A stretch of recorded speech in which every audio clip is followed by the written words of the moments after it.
हमारी है ना जी। और मैं चैलेंज करता हूँ भैया, इसके ये ना हो कि अभी पता चलने के बाद कि अच्छा गाड़ियों वाले 15-15 हज़ार ले रहे हैं, आपकी टीम पहुंच जाए शराबखोर भत्ता लेने के लिए, आपकी स्पेशल टीम, आपके वर्कर ही आपने छोड़े होते जाले पहुंच जाए, भाई हमारा हिस्सा कहाँ गया। तो इसलिए दूसरी मेरी डिमांड है कि फौरी तौर पे इसको खोला जाए, ट्रांसपोर्ट को खोला जाए। और उसके बाद मैं बात करता हूँ कि मार्केट्स, पता नहीं आपको अकल देने वाले कहाँ से आ गए। मैं तो अपने शहर की बात करूँगा जो सबसे बड़ा शहर है। ताजरों ने जो डिमांड की है, चूँकि प्रेशर पड़ गया, 2 महीने से लोग घरों में बंद थे, ताजरों की डिमांड है कि जी रात 2 बजे तक मार्केट्स खोली जाएं। मैं कहता हूँ ताजरों की डिमांड के साथ है ताकि प्रेशर कम हो। देखिए रमज़ान शरीफ में कोई 8 बजे नहीं उठता, हम सब आती हैं सहरी करके। हक़ाइक़ पे बात करें ना जी, रियलिटी पे बात करें। हम सब रात को सहरी करके सोते हैं, कोई 8 बजे 10-11 बजे उठते हैं, उसके बाद को अपने काम वाम करते हैं। मैं हकीकत की बात कर रहा हूँ। 4 बजे कहते हैं बंद कर दो, इस 3-4 घंटे के अंदर भी जैम पैक हो जाता है। भाई मैं तो कहता हूँ 24 घंटे खोलो, कोई जल्दी जाए, कोई बाद में आए, कोई पहले जाए, कोई रात को जाए, उसमें क्या होगा। वो उनकी मंतक क्या है कि जी अगर हम 24 घंटे खोलेंगे तो अफ्तार के बाद लोग पहुँचेंगे। नहीं, जो समझदार होंगे, जिन्हें पता होगा, वो पहले भी जाएंगे, कोई बाद में जाएगा, कोई रात को जाएगा, कोई अफ्तार में जाएगा। मैं कहता हूँ फौरी तौर पर कम से कम रात 2 बजे तक मार्केटों को खोल दिया जाए, मार्केटों को SOPs। अच्छा,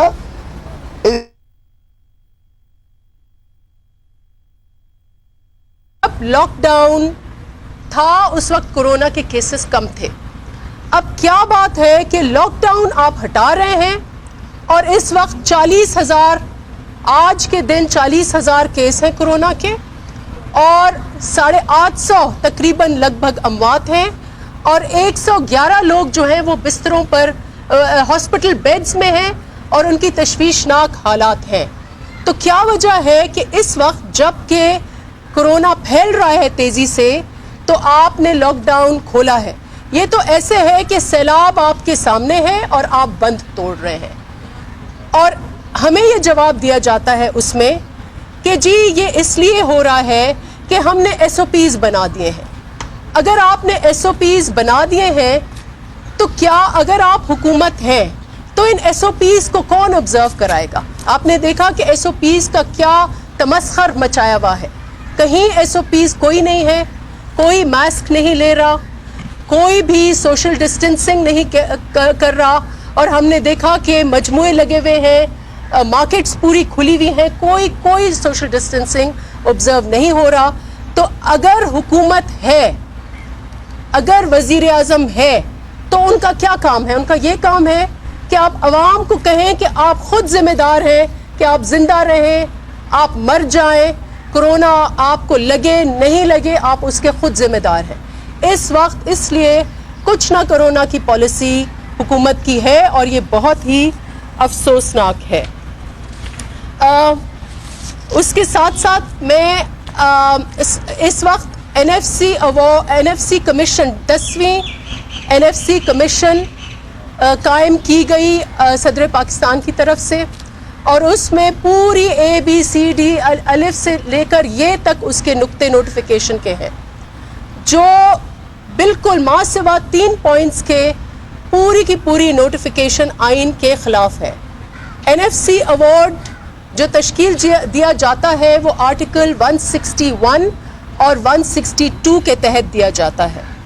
और इस वक्त जो नोटिफिकेशन सदर साहब ने ली है वो आइन के ख़िलाफ़ है और हम ये डिमांड करते हैं कि ये नोटिफिकेशन वापस ली जाए, वरना इससे एक बार फिर जहां इस वक्त मुल्क को यकजहती दिखानी है, इस एक बार फिर इंतशार होगा। इसमें आर्टिकल 161 में एडवाइज़र जो फाइनेंस का है उसका कोई तस्वुर नहीं है, ना फाइनेंस सेक्रेटरी इसके मेंबर बन सकते हैं, तो ये बिल्कुल गैर कानूनी है।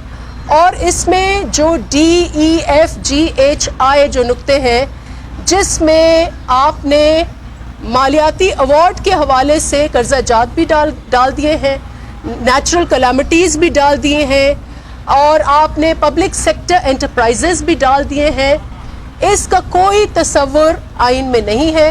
तो इसलिए हमारी ये डिमांड है कि हम इससे बिल्कुल नहीं, हम अगर आपको ये पॉइंट्स डिस्कस करने हैं आइन में इसके दूसरे फॉरम्स हैं, काउंसिल ऑफ कॉमन इंटरेस्ट है, आपकी एक मिनिस्ट्री है इंटर प्रोविंशियल कोऑर्डिनेशन, वो क्या कर रही है?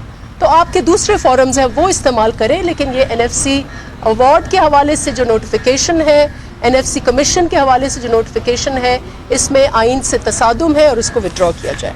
और आखिर में जो करप्शन कोरोना की पॉलिसी है उसके हवाले से मैं कुछ बात करूंगी कि शहजाद अकबर साहब हस्बे मामूल एक बार पहले तो शहजाद अकबर का कोई लीगल रोल नहीं है, जो वो काम कर रहे हैं वो नैब ऑलरेडी कर रहा है, उनका कोई लीगल बेसिस उनके ओहदे का नहीं है, तो वो मुस्ताफ़ी हो जाएं, वो चले जाएं तो बेहतर है। लेकिन इस वक्त 4 दिन पहले मई 4 को अजान का क्या करना है, वेट करें 2 मिनट।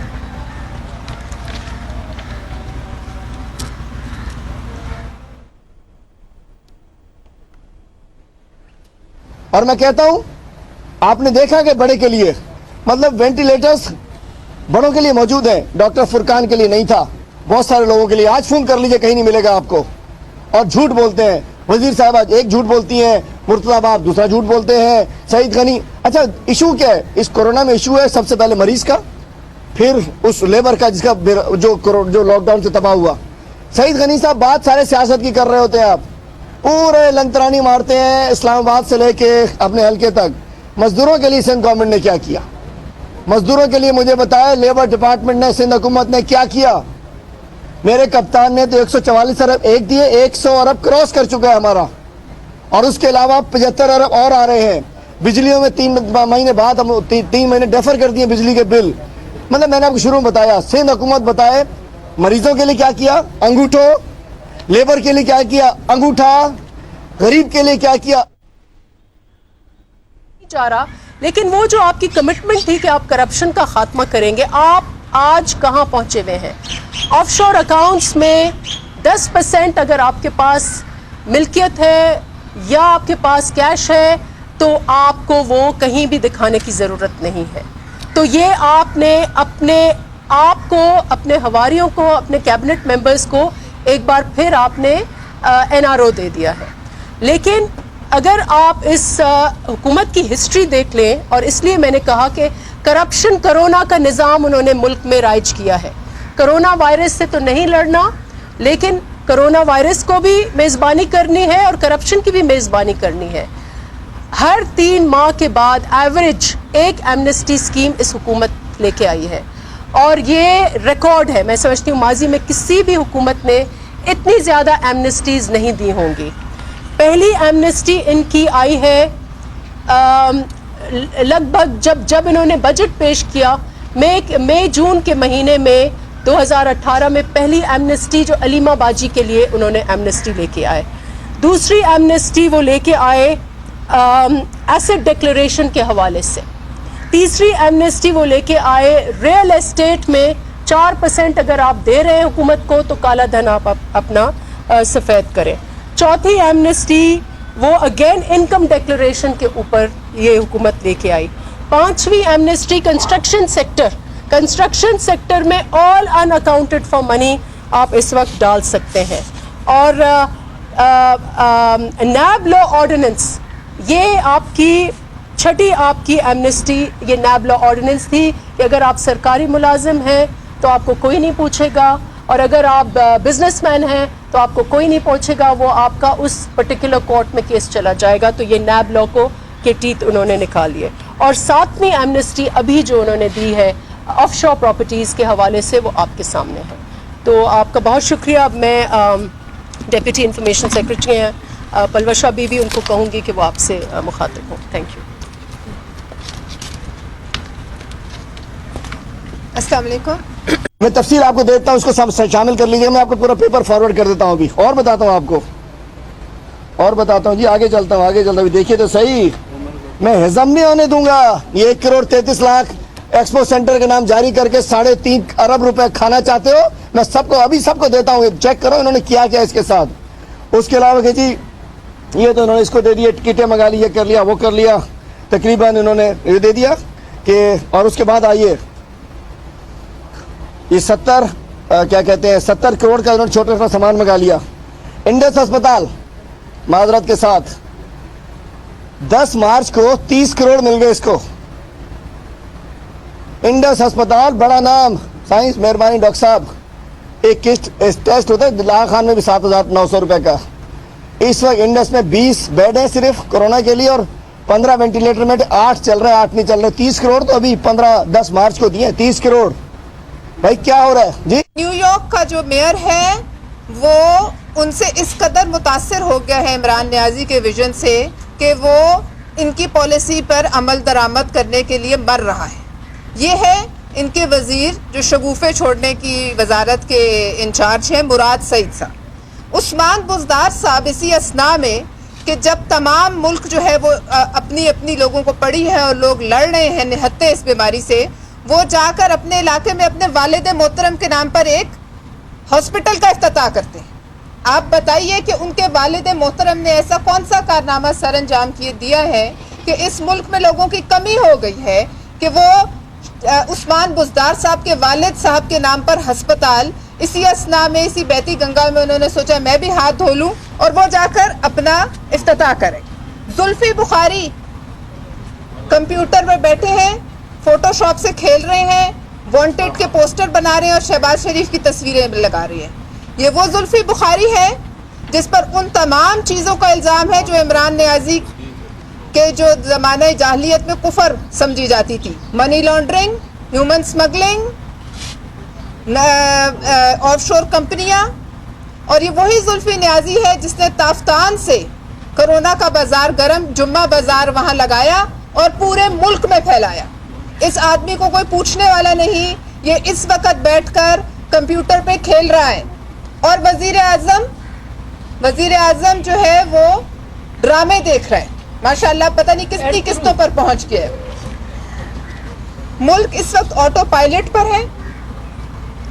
शेख रशीद कहता है कि मुल्क के अवाम 24 करोड़ हो गए हैं और उन सब ने उसकी मौत की ट्रेनों की टिकटें बुक करा ली हैं। जिस ट्रेन में आज तक जो बैठा शेख रशीद के दौर में, वो या जल के मरा या कट के मरा। ये है इस मुल्क के मिनिस्टर्स और ये है इस मुल्क की हुकूमत। इस वक्त हमारी टेस्टिंग कैपेसिटी 0.17% है और हम 40,000 पे पहुंच गए हैं। हम समझते हैं ये फर्स्ट फिगर्स हैं, हम समझते हैं ये झूठ है, बहुत कुछ आपसे और हमसे छुपाया जा रहा है। मगर अगर हम ये भी मान लें तो हमारी क्या टेस्टिंग कैपेसिटी है? हुकूमत का सारा विजन इस जुमले में समा जाता है जो इमरान खान ने कहा, हमें वायरस के साथ रहना है। अगर हमें वायरस के साथ रहना है तो फिर आप किस मर्ज की दवा है? अगर हमें इस वायरस के साथ रहना है और कब्र में सुकून है तो फिर आप सबसे पहले अपने उस वजीर आज़म हाउस से बाहर निकलें जहां आप अमीरुल मोमिनीन बनकर छुपे हुए हैं। आप बाहर निकलें, आप लोगों को, आपको गरीबों का दुख दर्द सताया जा रहा है, आप बाहर निकलें, अपने मुशीरों की, अपने तमाम मेंबरान पार्लियामेंट की तनख्वाहें कोरोना फंड में डाल दें और पहली दफ़ा ज़िंदगी में कुछ कमा कर खाने की कोशिश करें। पहली दफ़ा निकलें, देखें कि कमाकर खाने का क्या मजा है। वजीर आज़म साहब, आपने पूरे मुल्क को, आपने पहले दिन से इस मुल्क के अवाम को कहा कि मैं लॉकडाउन के खिलाफ हूँ, मैं SOPs पे खिलाफ हूँ, मैं SOPs पे सख्ती नहीं चाहता। आप क्या चाहते हैं? आप चाहते हैं कि आपको फंड मिले, एड मिले, जितनी हलाकतें हो आप उतना एक इस मुल्क की तस्वीर पेश करें मजलूमियत की और उस पर पैसे खाएं और जितने हम में से मर जाएं वो मर जाएं, जो बच्चे उन पर आप हुकूमत करें। ये नहीं हो सकता। इमरान नियाजी साहब, इस एक मौत का आज तक 800 हुई है, 800 से ज्यादा, वो आप पर है, जुल्फी बुखारी पर है, आपकी काबीना पर है। ये खून नाहक, आप इससे कैसे हाथ धो सकते हैं? मैं ये भी कहना चाहती हूँ कि जब मौतें बढ़ेंगी तो यही हुकूमत होगी। आज की बात लिख लें और ये इमरान नियाजी में चुनेंगे, ये अवाम की गलती है, ये आप पर डालेंगे। इसलिए आप इनका मुहासबा कीजिए। इनकी इस पॉलिसी में इनका जो अंदर का भिखारी है, जो पहले दिन से इस हुकूमत के साथ पैदा हुआ है, वो नहीं मर सकता जब तक इनके अंदर का भिखारी नहीं मरेगा। ये कौम इसको ये भीख मांगने पर लगा चुके हैं, ऊपर से खुद शुरू हुए हैं, पूरी काबीना भीख मांगने के मिशन पर है। और आज तक जब ये हालात है तो इनका क्या विजन है कि प्रेसिडेंट प्ली बार्गेन को छोड़ दे, प्रेसिडेंट नैब के चोरों को छोड़ दे, प्रेसिडेंट ऑफशोर कंपनी रखने वालों के खिलाफ उनके हक में बिल लेकर आए, चूंकि इमरान खान, अलीमा खान और इनकी सारी काबीना इसी चक्कर धंधे में है। खुदा का वास्ता है, हम सबको अब होश करना पड़ेगा और देखना पड़ेगा कि ये इस असना में कैसे बहती गंगा से हाथ धो रहे हैं। मैं ये भी कहूंगी कि इमरान नियाजी साहब, 1 करोड़ लोगों को आपने नौकरी देने का वादा किया था, वो तो ना हो सका। 1 करोड़ 82 लाख बेरोजगार हो रहे हैं। आपके तवस्सुत से हुकूमत को और अमीरुल मुनाफिकीन को खबर होनी चाहिए कि 1 करोड़ 82 लाख बेरोजगार हो रहे हैं। 33% गुर्बत का इंसिडेंस होने वाला, 33% लोग। आप हमें कहां से कहां ले आए हैं और अभी तक आप बैठकर गुमराह कुन बयानात और प्रोपेगेंडा कर रहे हैं कि मुल्क में लॉकडाउन ना हो, मुल्क में SOPs फॉलो ना हो। सबसे पहले हम आपसे डिमांड करते हैं, गरीब का दर्द है तो बाहर आए, जैसे हम खड़े हैं, जैसे आप खड़े हैं, आए, बाहर निकले, देखे जाके बाजारों में क्या हो रहा है, देखे कैसे लोगों के कारोबार बंद हुए आपकी वजह से। मार्च में आपके पास ये अपॉर्चुनिटी थी, आपने जाया किया। आपने मुल्क को एक बारूदी सुरंग के आगे डाल दिया, आवाम को कहा निकलो, रखो इस पे कदम, उस तरफ तुम्हारा रिस्क पड़ा है। इस मुल्क में सबसे ज्यादा